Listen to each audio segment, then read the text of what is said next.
memang sejak kecil ya? Catatnya daripada baby. Dia kena sama mayat. Abang tu rajin juga.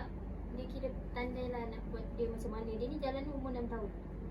Pandai nak memaaf. Kalau tak orang ingat dia tak pernah jalan cacat kan. Kaki dia macam tu. Dia sebenarnya sarafnya mati sebab tu kakinya macam tu.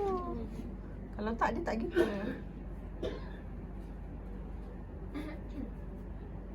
Sakit ke? Okey tak?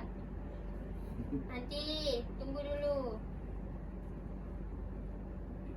Cakap ni. Ini cakap tu bukan. Alo lagi garang Alung tu jumpa dia kejap-kejap pun garang. Apa kakak? Kau tak suka aku datang macam tu.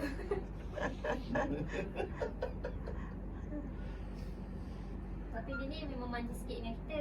Daripada dia kat hospital, dia keluar hospital apa memang dengan kita je. Oh, kau yang jagalah. Kalau Pijan nak balik, nanti dia mengamuk. Nak ikut balik. Dia sampai tak kerja tau, berhenti kerja terus. Jaga Oh, dia masa kat- dia kat masa hospital. dia kat hospital. Oh, alhamdulillah adiknya baik. Berhenti kerja. Nasib baik masa dia sakit tu kita dah habis belajar. Ha. Sakitnya apa kat hospital? Yang dia Patah jatuh tu? tiba-tiba. Oh. Baik. Dia pernah kena buasir. Masa tu sekolah tak? Baru. Dia kena buasir. Lepas tu Naik atas lagi. dia kena buasir, kena bisul. Operation kat hospital. Tapi masa tu first time dia masuk hospital, dia pun takut, nak balik aje. Bisul kan tak jahit kan? Kita je risau dengan buntutnya yang kata tu. Tak buntut pula tu. Tak salah buntut. Au. Dia diam lah. Sakit setan. Kau tak balik kau. Kau buat kereta.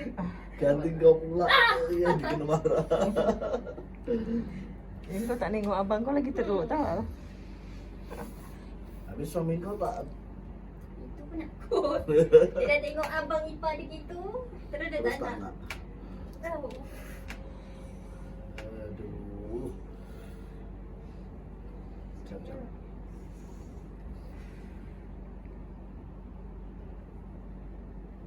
Padahal.